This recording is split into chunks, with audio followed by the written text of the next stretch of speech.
Good morning. This is Gaming Perspectives with Saul, and Jolene. And today we're talking about... making players learn the rules. Wow, that was a dramatic pause. A little bit dramatic. Yes. So, in my long years of running RPGs, I have a lot of RPGs. I don't know if you noticed, Jolene. Yeah, I noticed. The reasons why I have a lot of RPGs is because I like some of the ideas that I feel would be cool in an RPG to try to play. And I buy a book. I buy an RPG book and I look at it. And at times, sometimes I try to convince my players to play in them. And sometimes I force them to play in them. Force is a good word. Right. And then one of my first purchases was very much like that, space opera. The only thing is that there wasn't really that much of a push for me to get my players to play because they wanted to play, and this is the game I was going to run. Mm-hmm. There was only 4 of us. There was me, Sip, Esteban, and Felipe for the most part. And then gradually, as we started playing at the club that my brother started at the Scout House, as we grew older, there was some more people that got into our inner circle of RPGers. Jim played a little bit. The Blake brothers, a few of them. Then a few other people. I got this very complicated game, space opera, very badly written rules, tons of typos, and they still played. We had a lot of fun. We played it for a long time. I kind of follow that same model every time I get an RPG. I try to convince my players to play. It's been hit or miss, right? So getting those players to play the game. So that's always been a very difficult thing to do sometimes, is to get players to learn the rules. And after all these times of buying new games and trying to get the players to play in the game and learn the rules, I figured out a few things that could help people not make those mistakes. I think this question is asked because a lot of times other GMs like you get excited about a game, or somebody gets excited about a game, and I think there's a couple different scenarios, right? They've never played before, right? And they want to play. They saw D&D on actual play, and they're like, okay, I want to do this. And then someone goes and buys a book, reads it, learns the rules, or learns the rules from watching the actual play or watching YouTube videos on what the rules are. Nowadays, yes. Yes. And then they get everybody together and start playing. Right. Not all the players have read the rules, I don't believe. No. Usually, unless it's really something super exciting for everybody, only like 1 or 2 people will probably buy the rule book, or sometimes there's a core book, sometimes there's a player's manual. So, but usually, in my experience, it's been one person who buys the rules. And then they're disseminated in different ways.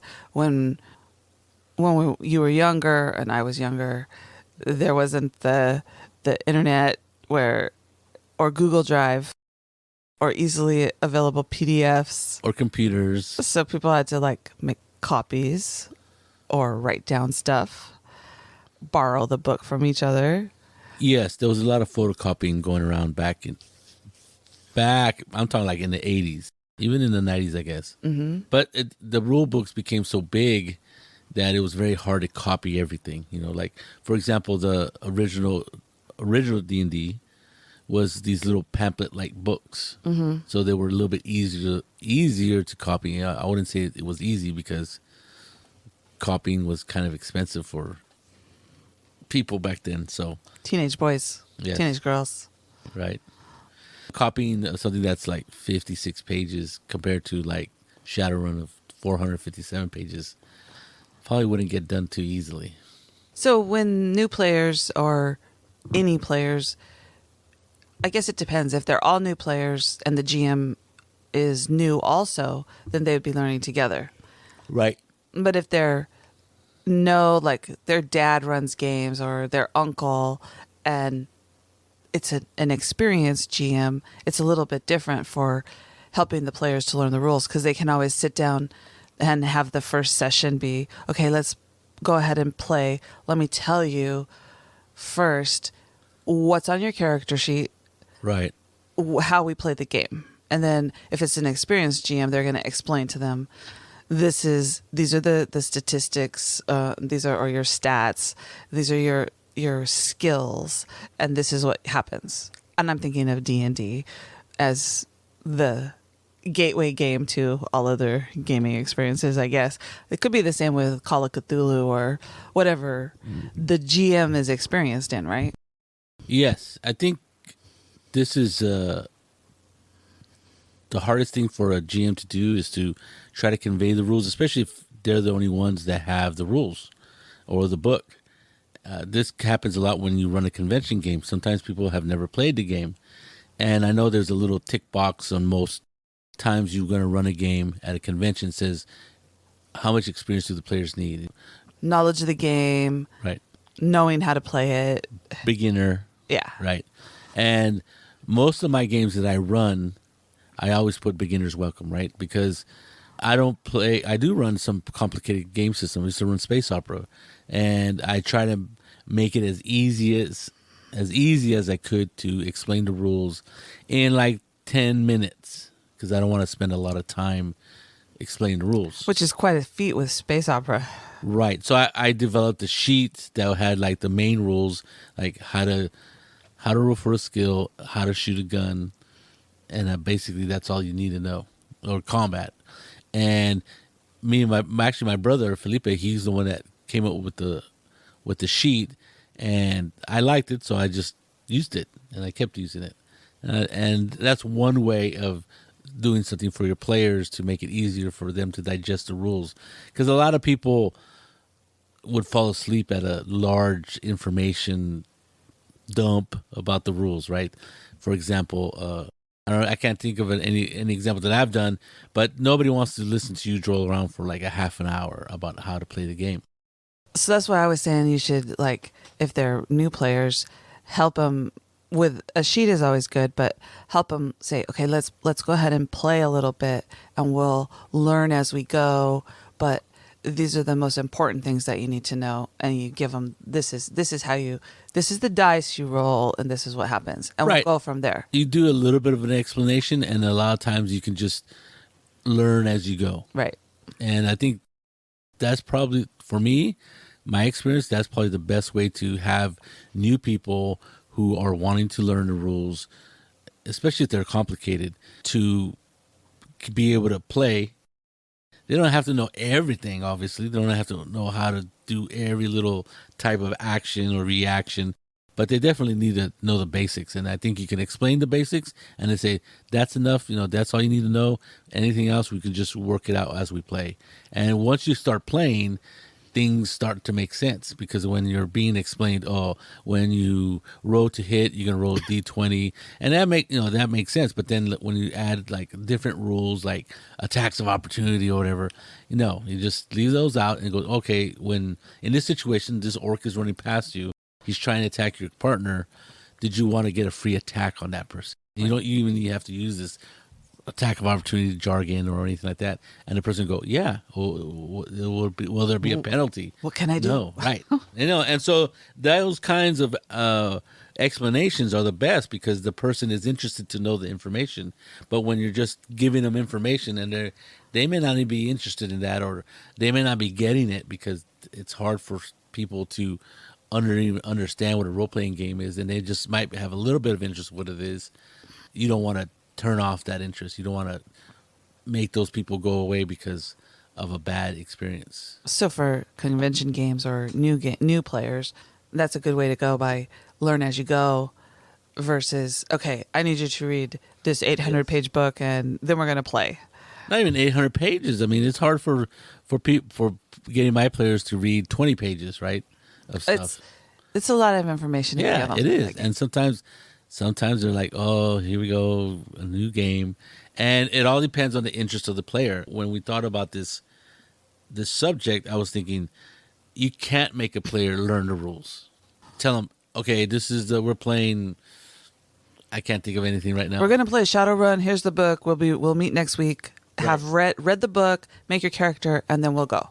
Yeah, and even if you help them out, going, well, you definitely need to read the rules on how to make a skill check and possibly combat. Well, one, they're going to have to find those things in the book that they've never seen before and figure it out, right? And I've said it before, and it's absolutely true. I read the combat section of Shadowrun like 5 times, and I was like, I don't even know what I read, because it was just, well, maybe it wasn't well written. I have no idea, but I wasn't grokking this idea of how this was supposed to flow. I've been playing D&D and other role playing games for a long time, and the same thing happened when I was reading the rules for the One Ring, the original, the first edition. I read the rules and I thought I had it, but the rules were so not very well constructed, in the sense that they weren't, all the rules for running the game weren't in one place. So you had to go to different places in the book, and it wasn't necessarily well annotated, I guess is the word, where You didn't know, it didn't have in parentheses, go to page 72 to see this. Right. And like when I got to combat, when it was funny, because when I was running the game with a group that I convinced to play, we started combat. I go, where are the target numbers? Right? There's target numbers in that game, which you have to roll over to hit. And I'm like, where do you get? And I'm looking through the book, and it has to do with stances, right? Yes. And it's a little chart, little box chart, and it tells you if you have this stance, you have this target number. And then I couldn't find it until another player goes, "Oh, it's in this stance chart." I go, "Oh, that's right." And it was really weird, because I was looking in the combat section, and it talks about the different weapons and stuff like that. And I'm just like, oh, it was. But second edition is much better layout, much easier to digest, and the rules are just better put together, even though there's almost similar rules. So that does happen when the rules kind of challenge the player or the reader, and it makes it difficult to understand. I remember running a game in the kids' room at a convention called Celesticon. We were really deep into Pathfinder, the boys, and that was the game to run. And that was the game to run. And since I was running for little kids, I had Ian, Augustine, and Alan, and Blaine were all helping me. And it was a very interesting experience, because when you run for kids, they're not going to learn the rules, right? You just have to tell them this is what you do. And it was a rather large table because a bunch of kids wanted to play. So Augustine, Alan, Ian, and Blaine were all sitting around, and each of them had a couple kids next to them. And when we got to any kind of combat or something, I go, just tell them what to roll, right? Just help them and make it up if it's too hard for them to understand. Because some of them, they ranged from like 6 to 10. I think he has a 5-year-old even. Maybe. You had a huge table. Another thing was that it was a game for 8 players. You had 13. I had 13? Yes. Oh. And because people kept coming up to you, little girls. Yeah. Came up to you and said, "Can I play?" And you couldn't say no. And I'm like, you need to stop saying yes, Jolene, because you already have 13 players. But are you counting the boys though? The boys were helping, so. So the only players in the game was Alan, Augustine, and Blaine. And they weren't players though. They were. Right. They were just helping you out. Yeah. So it worked out though, because it was a cool experience for the boys, because it was the first time they were trying to explain to little kids, because they were like 13, or maybe they were 11, 10. They had been playing Pathfinder for a couple of years by then, so they knew the rules. Oh, they knew the rules backwards and forwards, upside and down. And so when the little kid, they go, and each of them would say, "What do you want to do?" And then we would like do it. And then the little kids would go, "Okay, this is what I'm going to do." And then they would roll the dice, and they had a lot of fun. And the boys had a lot of fun explaining as much as they could and figuring out how to explain the game to kids that had never played, come across it. And they all had fun. And one of the little girls, I gave her my character sheet because she wanted to take it, and I was like, but I'm thinking, this is my character. How am I going to play my character? I had to go back and figure out and get a different sheet. That was hilarious. But she wanted to take it. She was like 6, and I wasn't going to tell her no. So Yeah, so that is an interesting. I forgot about that situation where those kids had never played any role playing game, and had definitely some of them couldn't read, wouldn't be able to read the rules and make no, they understand were them. not. The boys were spaced out Yes, throughout the table, and I remember Ian was having fun, Blaine was having fun, and Augustine and Alan were having. Well, I guess I don't know how much fun they were having, but they were explaining it to the kids that I think they were arguing with you because they would miss, right? Yeah. And you were like, not yelled at them, but you told them just let them hit. I'm like, I'm gonna go get a snack. It was pretty cool. I mean, it was obviously all the kids, because it was a Pathfinder for Kids game. yeah. I don't think we knew how popular it would be because, well, our kids were playing, but they signed up and got in. But then all these other little kids really wanted to play, and I think it was one of the few kid games. There were not very many GMs for kids there, so. And so the kids swarmed your table, and it was pretty funny. It was neat, and it was neat for you.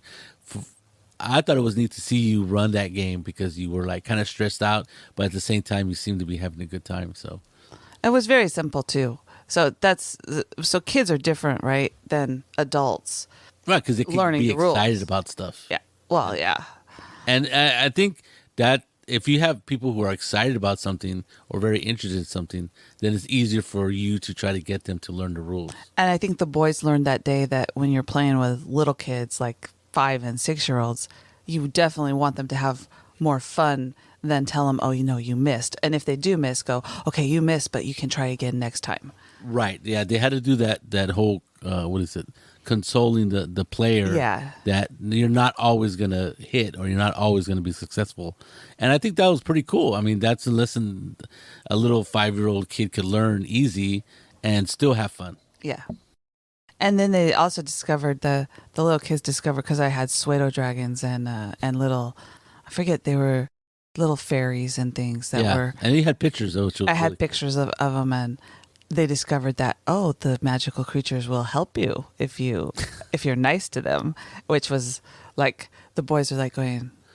And I remember kill them. I remember Alan looking it up, going, "Pseudo dragon. Oh, they will help." And they were reading the book. They're all, "Oh, they will help you if you're nice to them." And then they like looked at each other, and then they started telling the kids, and it was like, yeah, that was an interesting experience, and it was an interesting experience for you because it was one of the first times you ran a game. I think for that amount of people. Yeah. So, like I said, when I was running Space Opera, it was the only game in town, so people were forced. My group was forced to learn the rules because I want to play this game, so make characters, and it was arduous, right? The making a Space Opera character can take hours if you had never done it. It takes me about an hour to make a character easy, but because I made so many characters in the past. But when you do run it or you haven't run it at a convention for a while, but when Right. you used to run it at a convention, you already had the characters made. Oh, definitely. No, yeah, I wouldn't make people roll the characters up at a convention. I would do my standard. I'd put them into a folder, colored folders, and then put their names on the outside. And I would have like 10 characters, of which 8 would be played. I think I've talked about how I basically run the games at conventions with pre-made characters and stuff. It's just easier that way, unless I think the only one that you've started letting people make characters for is Tales from the Loop, because it's Right. so easy to make a character. It's so easy, and that's another thing. A lot depends on the difficulty or how complex the rules are, right? So when I want to run Tales from the Loop in my group, in one of my groups, it wasn't that hard of a thing for players to make characters, Right. because that's one of the things is that sometimes we'll balk at making playing a game because the character creation process could be very long or arduous, right? And it totally depends on the game. But even D&D or Pathfinder, I mean, they walk you through it, literally walk you through it as you're going down the page, and still you have to pick so many different things that it's like mind bending, trying to what do I want to do? How do I want this character to be able to do this? Or And then you throw in feats and stuff like Yeah. that. Same thing with Shadowrun. We played Shadowrun. You have so many choices and so many decisions to make, and because if you're unexperienced, you can make a bad choice, right? Take a skill that you doesn't match with, or not take a skill, or not take a skill that is critical to what your character idea is, and that comes from experience. But even then, if you're not really into the rules and stuff like that, you could make mistakes like that. I would call them mistakes, but you can make errors in not optimizing your character so much. That's why like Tales from the Loop and other games like anything New Zero makes, the rules aren't so complex that you feel like you make a mistake when you make the character that, oh, it's going to be unplayable. It's not going to do it's not going to be able to do the things that you want that character to do. those are the most important rules that you need to know as a player, and for your character, is how to play your character, right? And for D&D and Pathfinder, even Space Opera, not Space Opera. Space Opera is just hard. Shadowrun, you need to know how the rules for your character. Right. You need to know how your gun fires, what dice you roll, what you can do, right? Right. There's all kinds of stuff. Recoil. You have scopes. What's the weather like? And then playing a magic user or a mage in Shadowrun, it's totally different. A lot of depends on line of sight and only that. And then the decision is how much power do I want to power my spell with, which is, if you've never played in any kind of game or you've only played like D&D, it's very difficult to make that kind of decision because you got to play with the probabilities of being able to resist, I don't know if it's not fade, but resist being overwhelmed by the magic that you're using. I think a lot of it, like I said before, if I could use examples of how I've gotten people to play games that I wanted to play, there's like two different good examples. One was, well, maybe I got a few more. One is like the One Ring. It was funny because I had the One Ring shortly. I didn't kickstart it or anything, but I had it shortly after it went to publish, and I didn't play it for like 2-3 years, possibly more. And then I had the great idea because I would find it every once in a while at gamers flea markets for real cheap. I mean, I actually bought a slipcase rule set for $10 because the person said he bought it. There was a couple.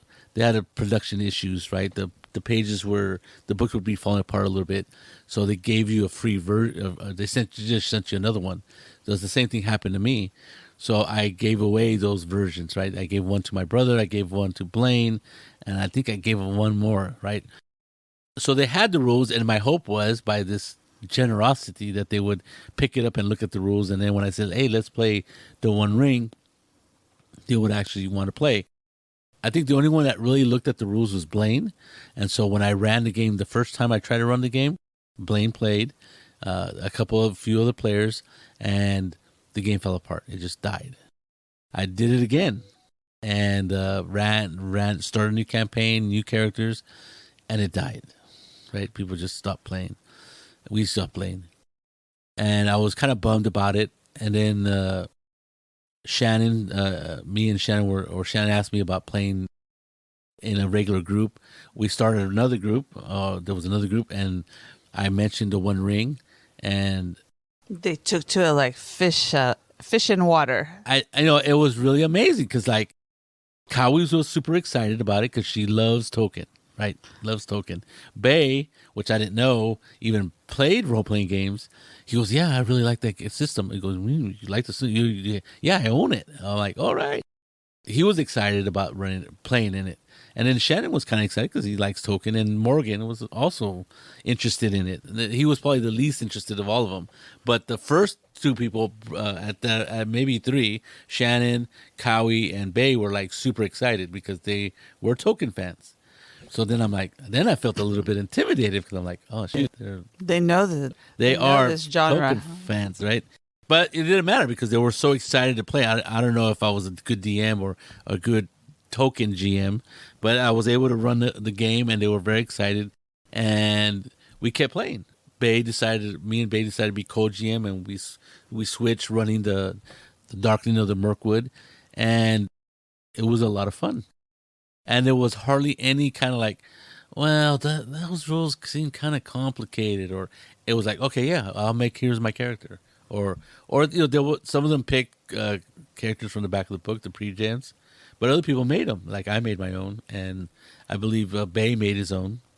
I think Morgan and Cowie and Shannon, because they're very like time committed, right? In a certain sense, they're very busy, and they don't want to waste time making character if we're just going to play once and then stop playing. Right. But it turns out that we kept playing, and we only stopped playing because of the pandemic. In that situation, that same game, I tried to start a campaign 3 times, and 2 of them just died quickly after I started the campaign. And the third time was the charm, as they say, because everybody was much more interested in the world, in the world of Tolkien, and were very excited to play in that world. Mm-hmm. So obviously, player interest in the game is important. So when you're looking at RPGs and you're as a GM, like let's say you're the GM for most of the time, and you look at rule sets and you're looking at different games, different IPs, intellectual properties. Like for example, I have quite a few Modifius games, probably all of them, and Jolene laughs. And there's like Mutant Chronicles, there's Conan, there's Star Trek Adventures. Of those 3, let's say I ask Jolene, which one would you rather play? Immediately, I'm pretty sure she would want to play Star Trek Adventures because she loves Star Trek in all its incarnations so far. And if I wanted to run a game of Star Trek Adventures at a convention, I would probably have absolutely no trouble filling that table and having a lot of people waiting in line. Never do. Right? So it's because it's super popular and there's a lot of interest in that world, in that universe. If I pick Mutant Chronicles, I'm not sure how many people would be loving to play in my game or really excited. They might be interested in it, like, whoa, yeah, Mutant Chronicles, I've heard of that, maybe. But Star Trek Adventures, it's like, oh yeah, Star Trek, boom, I'm there. That happens in your home games too, when you have a home group and people have different interests and stuff. Maybe people don't like Star Trek in your group. Oh, I'm Star Wars. I'd rather play Star Wars. Why are we playing Star Trek Adventure? And it's all about what they're interested in. When you're looking at, as a GM, when you're looking at rule books and you're looking at what campaign you want to run next, a lot of it depends on your players, especially if you want your players to learn the rules, which is, it's not a small thing to learn the rules, depending on the game system, right? Some systems are super easy. You don't have to worry about it. But Conan and Star Trek, they're a little bit more crunchy. They're a little bit more. There's a little bit more stuff to learn about how to play the game. But if you like those genres, but then like it's pretty. Star Trek, it's like not a problem. Not a problem at all to. I like both Star Trek and Conan. Yeah, of course. What about Mutant Chronicles? Never played that one. They all use the same system, so it's kind of familiar. So that does help. That's why I believe OSR games are very popular, because they're an incarnation of D&D, right? Well, that's why when they opened the license for, what was it? The original one, was it 3.5 or 3.0? 3.0, and all kinds of games came out because people knew the system, right? So they just applied it to the game. Same with the 5th edition. Yeah. Oh yeah. Because once the players know the rules for one genre, it's easy to port it into another one. And I say that, and it's truly not easy, because there's differences in the games, right? But they have the basic knowledge down for what dice do I need to roll for this. The core mechanics are there, and it's familiar. Yeah. I think that goes a long way. When you go from, it's like Modifius games, it's a 2d20 system, and so if I know what 2d20s, I roll 2d20s, right? Right, and then you kind of know the idea of successes, and if you get multiple successes, more than you need, you can bank them for momentum, or you can use them up for extra damage or extra, extra things that can happen in the game. And if you like dice pool systems, like most of the Free League games are dice pools, and then there's Shadowrun's a dice pool system. And then there's the percentile system, right? Oh, yes. So like if you go from like playing D&D, a 5th edition, and you go to play Call of Cthulhu, people might go, whoa, how does this work? I mean, just rolling percentile dice system might be something completely alien to them, right? Especially for like D6 die pool systems like Tales from the Loop to D&D where you're just rolling 1d20 Yeah. and maybe some other odd looking dice for damage. So you roll percentile dice. Oh, what? And how do I do that? How does that work? And I only have 2 dice. How do I get 100 out of it? having played space opera with percentile dice and charts, I learned about percentile dice that way. Yeah. But And Call of Cthulhu is a Call of Cthulhu, yeah. I mean, that system's been around, what, BRP, they call it, basic role-playing, since Call of Cthulhu came out. Yeah. A long time A ago. long time ago. So can you make your players learn the system? It depends on your players. Right? Sometimes, like, and depending on what group, because I have multiple groups now. My old group, I mean, when I was a kid, after a while, they got tired of me buying new games. Like, oh my God, you gotta learn a new system. Oh my God, make new characters. And back then, you couldn't go to a computer. You couldn't share the PDF with everybody. You couldn't do that. And there wasn't a computer program to spit out a character super fast. Star Trek Adventures has a character creation system. Almost all the games have character. That's what I'm creation saying. system. Yeah. And there's some that's not, right? Yeah. There's some that's so easy. There's some that you need a character creation system like Shadowrun, right? It makes it a lot easier. It does make it a lot easier, but at the same time, it seems Some of them are kind of buggy. yeah. But I think there's so many decisions to make sometimes that you get lost in translation. If I push this little button, and I choose D for this, I really don't know what's going on. But anyway, I remember those times when I was trying to push a game on my players that they didn't really want to play. Space Opera was one I got lucky. They really liked it. Dark Conspiracy was another. They kind of liked that one, so we played that one. I can't remember. Hero. Got that game early on, and None of them were interested. And no one was except Felipe. And I think we probably played once, and that was it. Gamma World. I got that game, never played it. Never played Gamma World, even though I read the rules and stuff like that. I just couldn't get my players to play it. And the carnage continues after that with different games. But it's different. Like when I asked you to run Shadowrun and you got the books. You got one off of eBay. Was it 5th edition? Yeah. But when you got it, There was no 6th edition yet. It was broken. The spine was broken or something. It got broken in transit. So you got the guy you said, I'm not paying for this. And so he sent you another. Send it back to him. So instead of that happening, they sent you another book. Yes. So then you go, okay. So you gave it to Steve and the boys, and the boys took to Shadowrun like they read that book backwards and forwards, and they knew the rules better than, and they still do better than Saul. Yeah. Better than me. Say it. Well, it was weird about that incident, right? And that's one of the success stories of having players learn the rules. I've done that before with the One Ring. Right.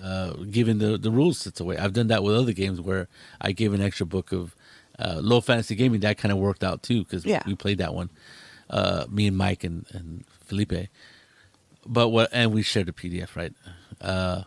Maybe I shouldn't say that. But anyway, that does happen, and we played a little bit, right? But what was really, really strange and really exciting for me was Shadowrun because I had done that in the past. I'd even given Steve. I remember I gave Steve D20 Modern, and we never played it. He never even looked at the rules, right? Never cracked the rule book, and I believe I took it back from him. I think it's now on my shelf because I opened it up and I'm like, you can hear that crack of the spine. Never been opened, right? And I'm like, what the hell? And so what happened was, Jolene was kind of interested in it. She saw, like I said, that at a gamer flea market, and she goes, "Have you ever heard of this game?" I go, "Oh yeah, Shadowrun. I have the first." I don't believe I said, "Have you ever heard of this game?" I said, "Don't you have this game on your shelf?" Okay, I might remember it differently. And you were super excited about it because you had read the back of the book, the core book, or the first book. And it was an older edition. I don't know what edition it was. It was like third, second edition. I'm like, oh yeah. I think I have some of those books still. And then, yeah, I think I would be interested in playing this one. I go, okay. And and the rules have changed quite a bit from first and second edition to what is now fifth edition. So then I go, oh, let's play the latest edition. Well, might as well.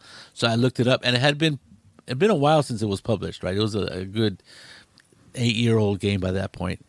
And I'm like, oh, yeah. So I bought the book, and then I got it, so that happened. I gave a book away, not expecting anything to happen with that book, honestly, when I gave it to Steve and the boys. And then I showed the book to Augustine and then he's like, oh, this is pretty cool.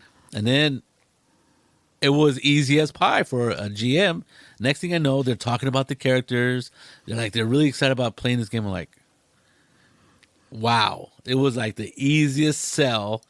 If I was a car salesman, that would be me going, yes, the easiest car sale ever. And not only that, but they were playing with Jason, who in a different group. And I don't think they played that game though. No, but as soon as they said Shadowrun, he's like, "I want to play," and he knew the rules backwards and forwards. And so by the time you dropped the game on him on a New Year's Eve, okay, here we're going to play this game. There were characters made. Everybody had Chummer because that was the program at the time, and it's still around. I couldn't figure it out. It took me forever to figure out. Well, there's a couple glitches in it, but yeah. And the boys knew the rules backwards and forwards. They were so excited, and it just went from there. There was no trying to get your players to learn the rules. The only ones that hadn't read them completely were me and Kathy. Or the adults. Because she was playing a technomancer and I was playing a magic user, and I was watching YouTube videos to try to explain the rules to me because I didn't understand what I was reading. Right. And then I was doing that too because when I got the book, I was reading it going, oh my God, what did I get myself into? Because it wasn't the D6 die pool system that I remember from. There was everything was different. For example, I was just like, oh my God. There's no target number. I was like, what happened to this game? And then it was so big. But that's a success story. They don't come along very often for me, but where I just give a book away, it lights a fire in everybody in that household, right? Everybody, and then we play New Year's Eve, and I was like, it was funny because we started around noon, and then around 5 o'clock, okay, well, let's still stop, break for lunch, and then we'll do something else. They're like, no, let's keep playing. I'm like, and I think we did, it was like an 8-9 hour game. Yeah. So obviously, that was easy, right? To get the players to learn the rules, and just find something that lights the fire in your players. Barring that, make it simple for them to absorb the rules, learn the rules, and explain the rules in an easy way, and then learn as you go. Right? Mm-hmm. There was a very good starter set for Edge of the Empire. Because the first adventure, or the adventure that's in the book, it basically goes from, gives you the character, right? Mm-hmm. And then the first thing you do, you have to hide. It tells you what rule it is and what character can do it in the book. And it goes, oh, you can try to hide. You roll these dice. And then, so at everything they did, because it was kind of like a railroad, right? Right. Well, it was a starter adventure, so they're trying to teach you all the rules. Right, and the character sheets were really well made. Right, I mean they had a nice picture on the front. They had all the information. So as you are going through the adventure, you're literally learning the rules of the game. Which is what a starter set is supposed to be. Right. D&D's starter set. They have an adventure too, but it's not it wasn't a very good one because at one point it's very railroady and very repetitive, mm-hmm. which I've never ran that. It's called the Mines of Faldendelver or something like that, and people didn't like that part of it, and a lot of people who were experienced GMs who thought it was kind of repetitive and fun. but it was teaching the new players. Yeah, that's true. But they said it was stuff. Okay, and bandits attack. Yeah. Bandits attack. So a lot of people just skipped that whole part and just got to the mine or something. Like I said, I never played it or ran it, so I did have it somewhere because I did buy the starter set. Yeah. So find something that will light a fire in your players' interest, and it'll be much easier for them to get them to learn the rules. And help them to learn them as they go. I think the most important thing is, as the player, Yes. at least learn the rules for your character. Yes. Like if you're a fighter, learn what you can do yeah. and how you do it, what you Right. roll and that kind of thing. That way, when it comes to your turn, when the GM looks at you and goes, and what are you going to do? You don't have to go, well, what does my character do? What can I What do? can I do? And even then, that's not a terrible question. Not What when can you're I do? learning. But at the very least, when the GM says, "Well, you could fight or you can try to hide," know how you can How do that those. works, Yeah, right. know how those, and that makes the game run easier. I think role playing games, some of them are very difficult to learn and it can be very intimidating. So I can see why people don't want to read 20 pages of rules to play a game that they may or may not have fun with. It's easier for them to learn it as they're playing it, Right. just because that 20 pages could be confusing. But when you're sitting around the table and someone says, what are you going to do? And this is how you tell Right. me what you want to do, and I'll tell you how to do it. So that way you can learn. Right. Yeah, I've done the character, not character, but the rules summary sheets and stuff like that. And you can download a lot of, if you don't want to make your own. There's plenty. Almost every rule set They call them cheat sheets. cheat sheets for almost any game out there. Even the most obscure game is, if somebody's worked on it and shared it, it's out there in the internets. So there you go. Hopefully you'll help your players learn the rules. Yes. And not just expect them to read all the book, Right. the whole book at one time. Not gonna happen. Except Shadowrun people. So this is Gaming Perspectives with Saul, Angeline. and you have a good day.